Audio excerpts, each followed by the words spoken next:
교재를 저희 교단 총회교육원에서 만들었고요. 아이들 이해하기 쉽도록 만화처럼 스토리를 만들어서 영상까지 찍으니까 더 실감 나는 것 같아요. 여러분에게 이 내용 읽어 드렸는데요. 오늘 본문과 관련이 있습니다. 그리고 이번 주 마지막 중간 부분이 이사야 이제 이번 주까지 한 주 더 묵상하게 되는데 다는 아니고 내년에 아마 후반부를 돌릴 것 같아요. 근데 오늘 내용 중에서 전반부에 해당되는 내용을 여러분과 함께 나누려고 합니다. 여러분도 뭐 고려 시대나 이조 시대 보면은 왕에 대한 평가가 있잖아요. 세종대왕의 높은 업적, 그리고 뭐 영조, 정조 시대, 르네상스 뭐 이런 거 국사 시간에 배웠을 거예요. 유다 나라 북이스라엘은 뭐 하나도 제대로 된 왕이 없었고요. 유다 나라는 그 중에 대부분 뭐 악했지만 그 중에 괜찮은 왕이라고 평가되는 왕이 몇 명 있어요. 그 중에 한 명이 히스기야예요. 히스기야는 아하스 왕과 달리 반아수르 정책을 썼어요. 아하스는 친아수르 정책을 썼거든요. 힘이 약한 나라는 어디든지 국제 정세를 살필 수밖에 없어요. 우리나라는 6.25 이후에 뭐 해방되고 나서 미국이랑 동맹을 맺고 친할 수밖에 없어요. 그래서 외국에서 우리나라를 보면은 친미 국가로 분류를 해요. 그런 것처럼 국제 정세에 어느 쪽 해야 우리가 유리한지 약한 나라들은 그 살필 수밖에 없거든요. 근데 유다 나라는 왔다 갔다 있어요. 처음에는 친아수르 정책을 폈다가 주변 나라들로부터 북이스라엘하고 아람하고 침략을 당해서 어려움을 당했고, 또 왕이 바뀌면서 이번에는 또 히스기야 때는 반아수르 정책을 썼어요. 그게 이제 알려지게 된 거죠, 아수르한테. 그러니까 침략을 당한 셈이죠. 이 히스기야 왕은 나름 좋게 평가되는 이유가 하나님 보시기에 종교 개혁을 실천했어요. 여러 가지 그 지방에 있었던 우리로 치면 성황당 같은 산당이 여러 가지 있었는데 그걸 다 제거했거든요. 오늘 7절에 그런 표현이 나옵니다. 그래서 예루살렘에서만 하나님의 율법 레위기에 따른 제사를 드리도록 한 종교 개혁을 일으켰어요. 그래서 굉장히 좋게 평가되는 왕이거든요. 그렇지만 그럼에도 불구하고 이 국가적인 어려움이 닥치는 거예요. 우리도 그래요. 우리도 하나님 앞에 바르게 살고 신앙생활 잘해 보려고 하면 아무 일 없어야 되잖아요. 근데 그렇지 않아요. 그거와 어쩌면 상관없는 것처럼 어려움이 찾아올 수도 있어요. 더 큰 어려움이 올 수도 있어요. 히스기야는 국가가 위태로울 정도로 아수르 나라의 침략을 받았거든요. 그때 최강의 나라가 아수르였어요. 이미 오늘 1절 여러분 보시면 알겠지만 여러 성읍들, 그러니까 유다의 여러 성읍들이 있을 거 아니에요. 그때는 다 성읍 국가였으니까 이미 견고한 성읍들, 뭐 굉장히 수비적으로 위치한 전략적으로 중요한 위치에 있는 성읍들이 다 하나씩 무너졌어요. 뭐 우리가 임진왜란 때 남쪽에서 이렇게 상륙해가지고 뭐 쭉쭉쭉쭉 치고 올라와요. 동래성이 무너졌어요. 뭐 외관이 무너졌어요. 이런 식으로 막 넘어오는 것처럼 뭐 조치원에서 무너졌어요. 뭐 충주가 무너졌어요. 뭐 이래가면서 북쪽에 만약 청나라가 침입해 온다 그러면은 뭐 의주가 무너졌어요. 뭐 이래가면서 쫙 평양이 넘어갔어요. 이런 식으로 지금 다 넘어가고 예루살렘 딱 수도 하나만 남은, 그리고 수도도 지금 포위된 그런 상황인 거죠. 이 사네립이라는 왕이 여러 나라를 지금 정리하고 라기스라는 곳에서 전투를 하고 있어요. 지금 블레셋까지도 지금 위험한 상황인데, 그리고 이제 유다를 얼마나 얕잡아 보고 그리고 선제적으로 조치를 하려고 랍사게라는 군대 장관, 그러니까 군사령관이라고 할 수 있는 것이죠. 랍사게라고 하는 이름을 하는 군사령관을 대군을 붙여줘가지고 예루살렘을 딱 들어가겠어요. 왜? 유다가 무슨 선제적으로 어떻게 조치를 할까봐 포위를 하는 거예요. 대군으로 딱 겹겹이 포위를 해서 꼼짝 못하게 하는 그런 작전을 지금 펴고 있는 거예요. 그 상황 속에서 오늘 이야기가 나오는 거거든요. 여러분이 꼭 좀 이해했으면 좋겠어요.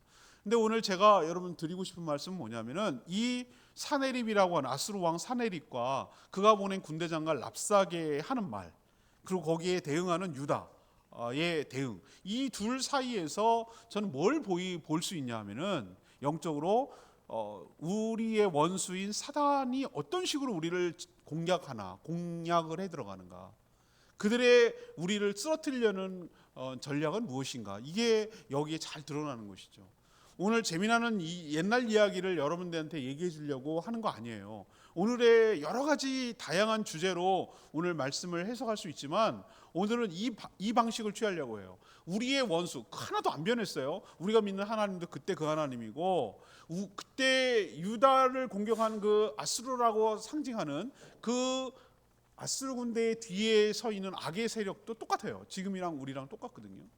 그래서 우리도 적들이 하나님을 믿는 백성들을 어떻게 공략하고 공격하는지에 대해서 적들의 전략을 잘 간파하셔서 그런 식으로 우리를 공략해 들어오더라도 우리는 거기에 속아 넘어지지 말고 말려들지 말고 적들의 전략을 잘 간파해서 승리하는 저와 여러분 되기를 소망합니다. 자, 첫 번째는 어떻게 공략해 들어오냐면 우리의 믿음을 근본적으로 흔들어 놔요. 이게 뭐 전체 다에 해당되는 것이지만 첫 번째로 제가 여러분에게 언급하는 것이에요. 원수들이 우리 상황을 모를 것 같습니까? 아니에요. 오늘 랍사게 하는 말을 보면 알겠지만 유다가 지금 처한 모든 상황을 다 알고 있어요.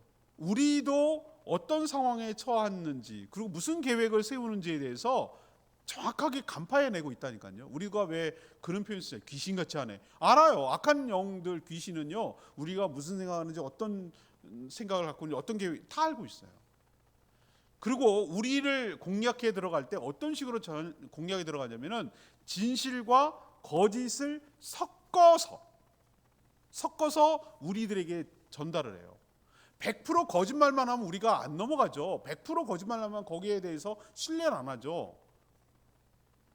또 100% 진리만 말하지 못하는 게 적들이거든요. 그걸 적절하게 버무려 섞어서 우리들에게 제시함으로 우리가 헷갈리게 만들고 우리가 의심하게 만들고 우리가 거기에 낚이게 만드는 걸려들게 만드는 거예요.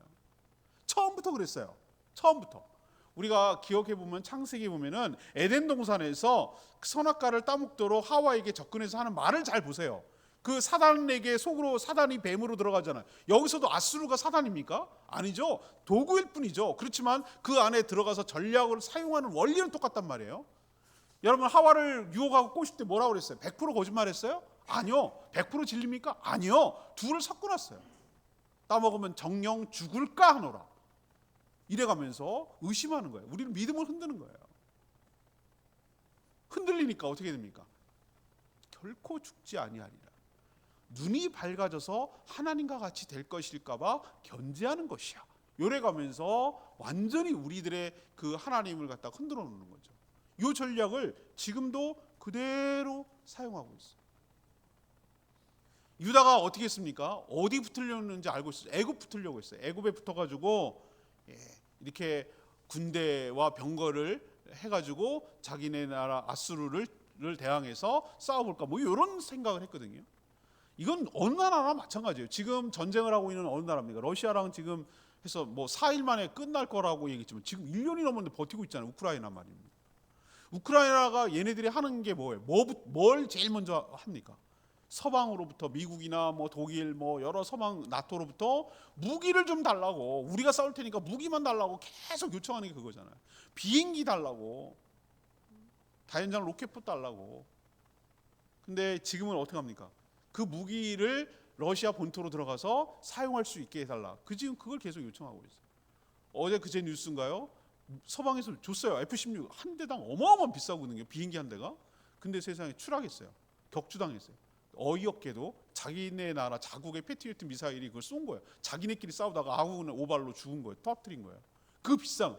그리고 이 얘기를 그래서 항공사령관 교체했습니다. 젤렌스키가. 근데 이게 알려지면 서방이 무기 주겠어요? 안 주잖아요. 근데 왜 이렇게 목을 매죠? 러시아랑 붙으려면은 자기네 무기 갖고는 안 되는 거예요. 드론 갖고 게임이 안 되는 거예요. 그러니까 서방이 강력한 무기가 필요해서 달라고 하는 게 그게 약한 나라들의 특징이거든요. 유다가 딱 그랬어요. 저 강력한 아수르랑 어떻게 맞설 수 있겠냐고요. 그러니까 전통 강국이라고 할 수 있는 유다한테 붙어가지고 가가지고 뇌물 주면서 무기 좀 주세요, 병거 좀 주세요, 말 좀 주세요, 뭐 이래가면서 하려는 것을 간파당했단 말이에요. 아수르가 알고 있는 거예요. 그걸 지금 떠버리고 알고 있는 거예요. 그래서 랍사게가 하는 말이 이렇게 얘기해요. 너네들 모를 줄 알아? 너네 지금 애굽한테 가가지고 뭐 병거를 불러들이고 뭐 말 달라고 지금 한 거 우리가 모를 줄 아냐? 그러면서 하는 말이 애굽을 의지하는 나라, 이집트 너네들을 의지하려고 하는데 이집트는 지금 상한 갈대에 불과해. 상한 갈대가 무엇이죠? 갈대가 뭐 나무도 아니고 철도 아니고 그냥 아이들도 부러뜨릴 수 있는 약한 것의 상징이 그것도 상해버렸어. 튼튼한 갈대도 아니고 상해가지고 누구나 부러뜨릴 수 있는 그 정도밖에 안 된다. 갈대가 이집트 나일강에 많이 나는 파피루스 종이의 원료거든요. 그래서 상한 갈대 그러면 이집트를 상징하는 어떤 이미지가 있어요. 근데 상했어요. 갈대가 약해요. 그런 거 의지하다가는 너네들 험한 꼴 당할 줄 알아. 오히려 상해가지고 부러졌거든. 부러져가지고 갈대가 부러지면 또 어떤 면이 있습니까? 잘못 그거 건들다가 어떻게 합니까? 손 베일 수 있잖아요. 찔릴 수 있잖아요. 너네들 오히려 그거 의지하고 붙들고 있다가 도움이 되기는커녕 손에 찔려서 피만 날 것이야. 오히려 더 어려움을 당할 것이다. 너희들 도와줄 거라고 생각하는 것, 스스로 이길 수 있다고 생각하는 것 다 말뿐이고 너네들 허망한 계획을 지금 세우고 있다는 거 우리가 모를 줄 아냐라고 조롱하면서 말하고 있어. 너네들 전력을 우리가 못 간파할 줄 아냐?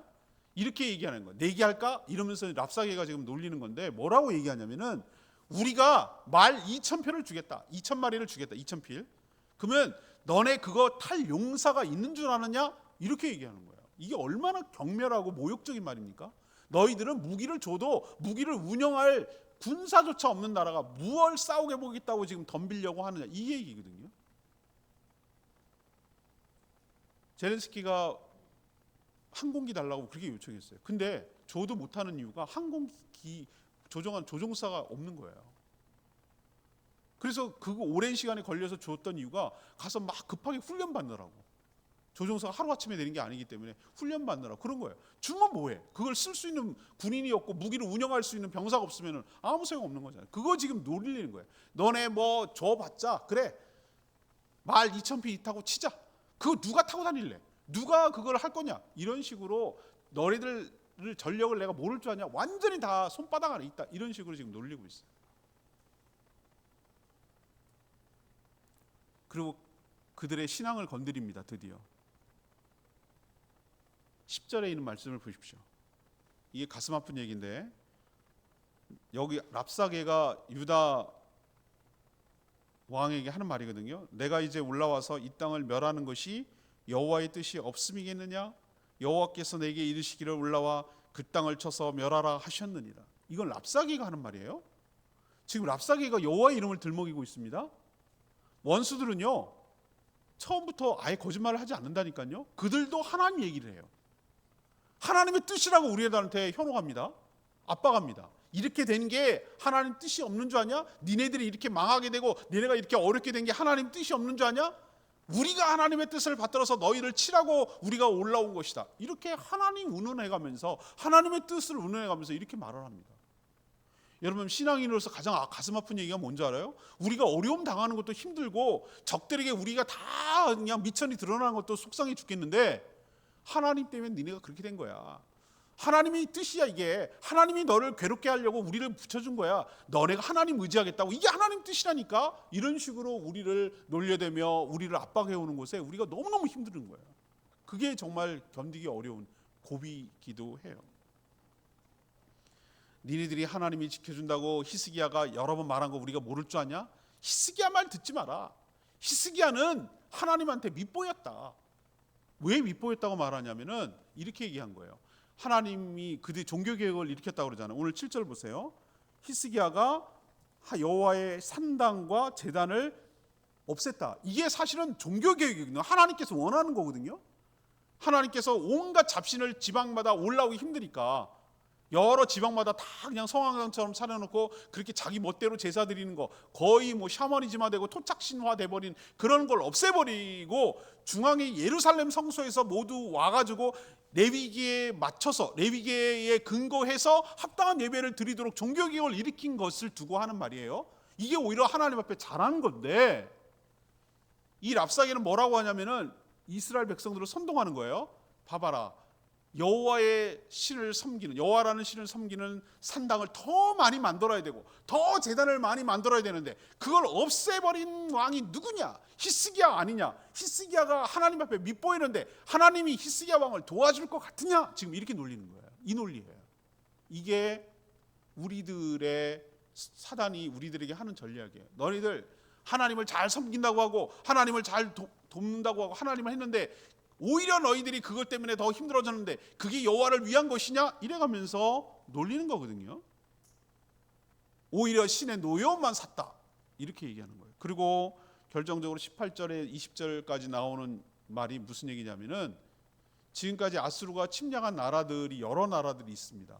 그때 근동에서 최강이 아수르였거든요. 18절에 뭐라고 하냐면 이렇게 얘기해요. 히스기야한테 이르러라. 이길 거라고, 우리를 건질 거란 말에 속지 마라. 아무도 여러 나라가 아수르 손에서 건진받은 나라가 있느냐? 그들이 섬기는 신이 그 나라를 건져본 적이 있느냐? 이게 일면은 맞거든요. 왜냐하면 여러 나라를, 거기 나오는 19절에 하맛, 아르밧, 스발바임, 그리고 북이스라엘의 수도인 사마리아까지 하나하나 차례차례 다 도미노처럼 넘어졌어요. 그때는 나라마다 민족신이 있었어요. 나라마다 섬기는 신이 있었어요. 그 신이 하나도 그 나라를 건지지 못한 것처럼 유다 나라 너희가 섬기는 여호와라는 신도 우리 아수르가 믿는 신에게 이기지 못할 것이다. 있으면 얘기해봐라. 그 나라가, 어디 나라가 이긴 나라가 있느냐. 이런 식으로 여호와 하나님을 조롱하는 것입니다. 그리고 하나님을 믿지 못하도록 만드는 것입니다.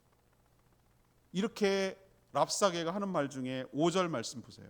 내가 말하는 네가 싸울 수 있다고? 용맹이 있다고? 그건 다 입에 하는 발림말이다. 네가 이제 누구를 믿고 나를 까불고 덤비느냐? 이렇게 위협을 하는 것이죠. 그리고 3, 4절에 있는 말씀처럼 아수르 왕이 말씀하시기를 네가 믿는 바, 그 믿는 것이 무엇이냐? 여러분, 오늘 제가 여러분에게 첫 번째로 도전하고 있는 말은 뭐냐면은 사단 마귀와 우리의 원수가 어디를 건드리냐면은 여러분이 믿고 있는 믿음이 뭐냐고 물어요. 네가 믿고 있는 게 뭐냐? 네가 뭘 의지하고 까부느냐? 여러분 정말로 그게 들켜버리는 순간 여러분은 하루아침에 허물어져요.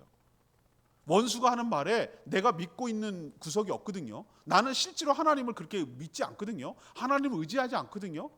근데 이게 들켜버렸어. 내가 하나님을 의지하고 믿고 굳건하게 이렇게 붙들고 있지 않다는 것을 적들이 알아. 네가 뭘 믿고 까부느냐? 그 말이 맞는 말이거든요. 이 위협 앞에 우리가 두 손 두 발 다 드는 거예요. 사랑하는 여러분, 이 원수의 전략에 속아 넘어가지 않게 되기를 바랍니다. 하나님과 여러분 사이를 이간질시켜서 떼어 놓으려고 하고 믿음을 흔들어 놓으려고 하고 여러분의 믿음을 뿌리채 흔들려고 하는 적들의 전략에 속지 않게 되기를 바랍니다. 하나님께 굳건히 붙어있고 하나님을 굳게 신뢰하는 자는 하나님이 책임져 준다는 이 믿음을 잃지 않기를 바랍니다.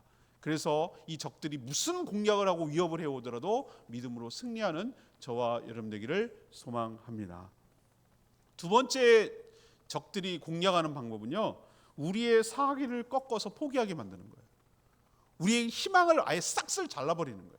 아무것도 믿을 것이 없고 의지할 것이 없도록 하게 보이게 만들어서 두 손 두 발 다 들도록 사기를 꺾는 작업을 집요하게 합니다. 집요하게.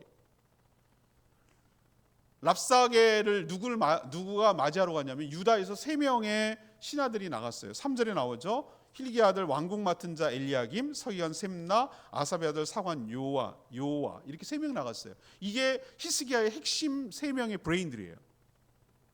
왕궁을 맡았으니까 이 사람이, 왕궁이라면 왕이 사는 곳이니까 굉장히 비서실장같이 중요하잖아요. 서기관은 모든 문서에서 다 왕의 명령이 나가는데 서명해야 되니까 굉장히 중요한 국무총리 같잖아요.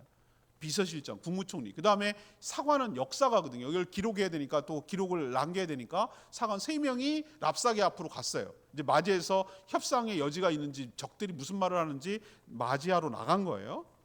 근데 의도적으로 랍사게가, 이게 원수 사단 마귀의 전략인데 무슨 말로 하냐면은 자기네 나라 말로 하지 않고 의도적으로 유다 말을 하는 거예요. 유다 말로.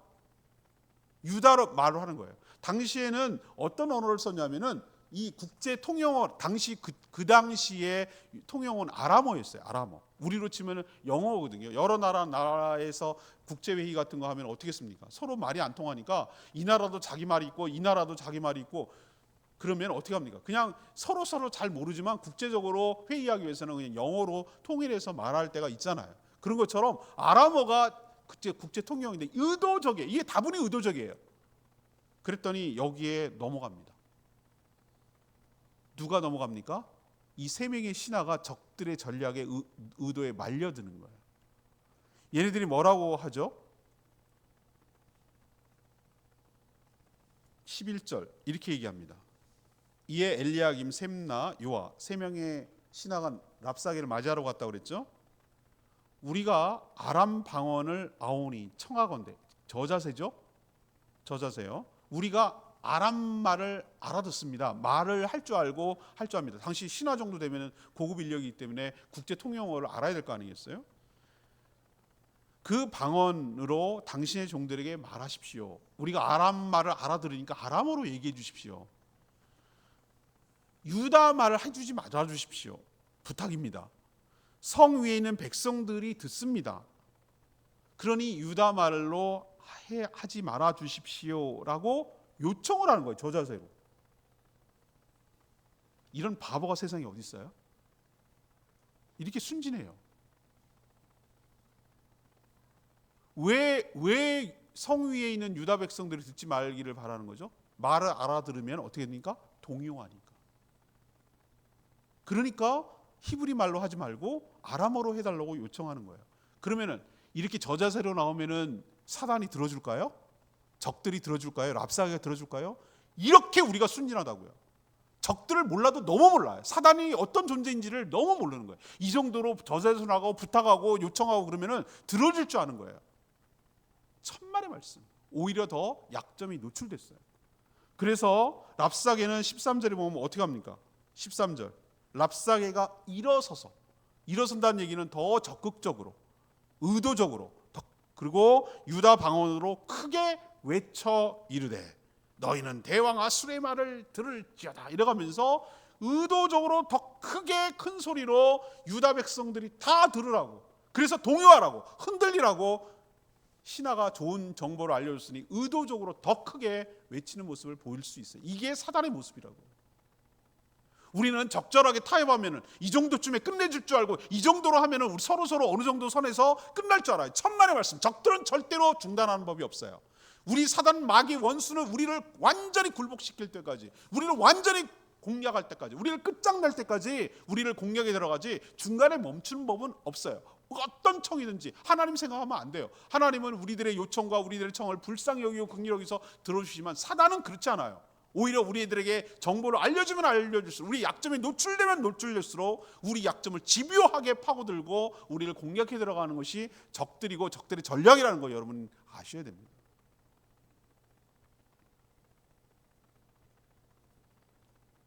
히스기야 왕 말을 듣지 말라고 15절에 얘기를 합니다. 절대로 못 이긴다고 얘기합니다. 이 말은 뭡니까? 지도자와 백성들 사이를 이간질하는 것이. 그래서 명령 개통이 서지 않도록 하고 사기가 저하되게 만드는 것이죠. 그래, 그런 것 같아. 왕이 무능해가지고 이거 못 이길 것 같아. 이 난관을 헤쳐가지 못할 것 같아. 라고 지도자를 지금 하나로 뭉쳐도 이길까 말까 한데 이간질해가지고 그 사이로 흐트러 놓으려는 것이 사단의 전략이에요. 사단 마귀는 딱 한 가지만 쓰면 됩니다. 교회를 무너뜨리는 방법은 딱 하나예요. 지도자의 목회자와 성도 사이를 이간질하면 돼요. 다 신뢰하지 못하도록 갈갈이 찢어놓고 의심하게 만들고, 능력을 의심하게 만들고, 진리를 의심하게 만들고, 그래서 하나님과, 첫 번째는 하나님과 백성들 사이를 이간질하는 거라면 두 번째 전략은 지도자와 백성들 사이를 이간질해가지고 서로 찢어놓고 갈라놓고 의심하게 만들고 불신하게 만들어 놓는 거예요. 그래서 힘이 응집되지 못하도록 하는 거예요. 여러분, 사단의 전략 아까 얘기했죠. 약점이 노출되면 집요하게 파고든다고. 이미 히스기야는 한번 경험했어요. 아수르가 국경을 넘어서 쳐들어온다는 얘기를 듣고 뇌물을 갖고 뇌물 전략을 쳤어요. 뇌물 전략. 이게 여기 오늘 이사야는 안 나타나지만 역사를 기록한 열왕기와 18장에는 그 모습을 그려내고 있어요. 그때 통용되고 있는 귀금속은 은하고 금이었어요. 금을 재는 무게를 단위를 달란트라고 불렀어요. 금하고 음하고 어마어마한 양을 갖다가 아수르한테 바쳤습니다. 금 모자라 가지고 어떻게 했는 줄 아세요? 성벽이 아니라 성전 벽에 붙어 있는 금 도금한 거. 제가 동남아 가 보니까 아이고 태국도 그렇고 캄보디아도 그렇고 그렇게 못 살고 가난한 지내는 그 말 들으면 자존심 상하겠지만 가면은 멀리서도 볼 수 있지도 눈이 부셔 번쩍번쩍합니다. 난 그걸 금칠한 줄 알았어요. 아니요, 금칠하지 않았다는 거예요. 그 어마어마한 불상을 금을 거기다가 이게 금박을 입혔다는 거예요. 아니 금을 아무리 얇게 입혔어도 만한 얼마만 부피를 갖다가 다 거기다가 이렇게 금박을 하려면 어마어마한 금 들어갈 걸요. 솔로몬 때 은 다윗이 준비한 은 갖다가 성전을 갖다가 이렇게 금박을 입혔는데 하도 아쉽고 금이 필요하니까 없으니까 나라의 곳간이 다 없으니까 그것까지 다 벗겨다가 녹여가지고 금 해가지고 아수르한테 이미 바쳤어요. 바쳤다고요. 그러면 아수르 사네립이 왕이 그거 금, 은 받고 침략하는 걸 멈출까요? 천만의 말씀. 그거 다 받는 건 받은 거고 완전히 항복하고 함락할 때까지 쳐들어왔단 말이에요. 여러분 사단의 전략인지 아시겠습니까? 사단은요 우리가 완전히 끝장날 때까지 중도에 타협하는 건 없어요. 그러니 순진하게 이 정도쯤에 멈출 거라고 하는 환상 버리세요. 그들은 노리는 게 뭐예요? 12절 랍사게 하는 말 들어보세요. 너희들 잘 들어라. 자기의 대변을 먹으며 자기의 소변을 마실 성에 있는 사람들, 그렇게 하라고 우리를 보낸 것이다. 하나님 말 운운해 가면서 이 지경이 될 때까지 공략할 거라는 거, 완전히 굴복할 때까지 타협하지 않고 겁박할 거라고 말하는 것이. 적들은요 거짓말에 능사능란하기도 하지만 탐욕이 가득합니다. 사단은 자기가 다 원하는 걸 차지할 때까지 결코 멈추는 법이 없어요. 그러니 여러분 사단에게 적절하게 타협해 가지고 요쯤에서 끝낼 것이라는 생각 버리시고 우리의 사기를 꺾어서 스스로 타협하게 만들고 스스로 항복하게 만들려는 적들의 전략에 넘어가지 마시고 절대로 타협하지 마시고 절대로 말려들지 마시고 말하지 마시고 믿음으로 승리하며 살아가는 저희 모두가 되기를 원합니다. 세 번째 전략을 얘기할게요. 세 번째 전략은 거짓말로 현혹함으로 항복하도록 유도합니다. 랍사게가 뭐라고 합니까? 여호와 하나님을 신뢰하라는 히스기야 말 듣지 말라. 그럼 어떻게 하라고? 우리한테 항복해라. 우리한테 항복하면 다 죽이지 않고 목숨은 살려준다. 이 말이 솔깃하거든요. 전쟁하다가 쟤네들하고 싸우다가 우리가 다 죽게 생겼거든요. 근데 항복하면 살려준대. 이 말도 참 듣기 좋은 솔깃한 말이에요. 그리고 한 수 더 떠서 이렇게 얘기합니다. 너희들 항복하면 살려줄 뿐만 아니라 16절 이렇게 얘기해요. 너희들에게 각각 자기의 포도와 자기의 무화과를 먹게 해줄 것이다. 각각 자기의 우물물을 마시게 해줄 것이다. 이 말이 굉장히 솔깃하거든요. 각각이라는 표현을 썼어요. 이치어도 각각 개별적으로 각각의 포도원 농장과 무화과 농장으로 풍성히 먹고 우물이 얼마나 여러분 귀한 줄 아세요? 우리나라처럼 땅 파면 수맥이 많이 형성돼 있어서 이게 지하수가 요즘은 많이 없어지기도 했지만 땅 파면 나오는 데가 아니에요. 그 동네는 우물이라는 것은 굉장히 중요한 자원이에요. 근데 각각 우물을 갖는다? 이건 굉장한 특혜거든요. 이건 굉장히 지금 우리나라가 상수도가 우리 제주에는 더 늦어요. 제가 알기로는 한 50년도 채 안 되는 것 같아요. 상수도가 나와서 우리가 수도에서 가정집에서 물을 먹는 게 이게 굉장한 일이라고요. 이게 최근의 일이에요. 최근에. 그 전에는 처음부터 다 우물밀, 북청 물장소 아시잖아요, 여러분들. 물을 다 길러서 해야 되는 그런 상황이었어요. 근데 당시에 우물물을 자기 우물물 먹는다고 그렇게 보장해 주겠다는 거예요. 근데 거기에 함정이 있습니다. 무언 함정이 있느냐? 17절이 이들의 전략이거든요. 내가 와서 이제 랍사게의 사네립을 말하는 거예요. 왕이 와서 너희를 너희 본토와 같이, 본토랑 비슷한 거라는 거예요. 본토는 아니에요. 곡식과 포도주와 떡과 포도원이 있는 땅에 옮기기까지 하리라. 이게 이들의 무서운 숨어있는 전략이에요.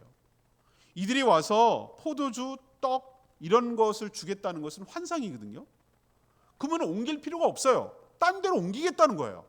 그와 비슷한 환경으로 옮기겠다는 거예요. 포도주 나고 뭐 이렇게 뭐 곡식이 많이 나고 이런 데로 아니 그렇게 좋은 데로 옮길 건 뭐하러 옮겨? 그 자리에서 살게 하면 되죠. 근데 여러분, 이 아수르는 무자비한 그 이주 정책이 이들의 굉장히 중요한 전략 중에 하나였어요.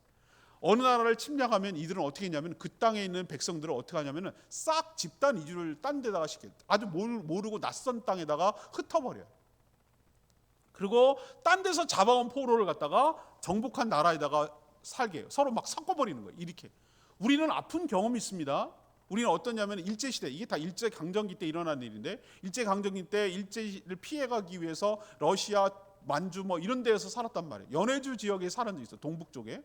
거기에는 사람들이 살았는데 그때 무슨 일이 일제 말기에 러시아 스탈린, 공산혁명이나 스탈린이 딱 들어왔어요. 일본하고 조선인들이 내통할 수 있겠다라는 생각을 가지고 그들이 어떤 정책을 쓰냐면은 연해주에 있는, 그때는 고려인들이라고 불렀어요. 그 고려인들을 전부 다 중앙아시아로 열차를 태워가지고 강제로 집단 이주시켰어요. 그래서 지금 우즈베키스탄, 카자흐스탄 이런데 왜 카레이스키라고 부르는 고려인들이 살고 있냐면 그 집단 이주 때문에 그런 거예요. 그러니 지금은 말도 섞여 혼혈이 돼, 정체성도 잃어버려. 그러니 명맥이 유지되지 않고 자기네 나라가 위협할 정도로 그런 세력으로 크지 못하게 하는 게 이들의 전략이거든요. 그때나 지금이나 독재자들이, 권력자들이 쓰는 방법이 똑같아요. 보세요. 이들이 옮기기는 왜 옮겨? 옮기지 않는 게 좋잖아요. 근데 그런 식으로 너희들이 살기 좋은 땅으로 옮길 것이야 라고 말하는 이 전체가 다 뭐 하는 거죠? 거짓말. 사단은 거짓의 아비입니다. 아비라는 말 무슨지 아시겠어요? 근원이라는 얘기예요. 거짓말의 모든 출처가 어디서부터 나왔냐면은 사단으로부터 나왔어요. 우리가 사단을 닮아서 거기 따르는 자들이 거짓말에 익숙하고 능숙하게 된 것은 뭐냐면은 사단의 영향력 때문에 그런 거예요. 처음에 우리는 거짓말을 할 줄 모르는 존재로 태어났어요. 근데 거기를 담다 보니까, 사단의 종살이 하다 보니까 우리가 거짓말하는 것에 능수능란한데, 지금도 사단은 무슨 전략을 쓰냐면은 거짓말로 환상을 심어줘요. 그래서 거기에 항복하게 만들고 거기에 넘어가도록 만드는 것이죠. 이게 사단의 전략입니다. 오늘 말씀을 정리하면 여러분들에게 결론적으로 이 두 가지만 생각했으면 좋겠어요.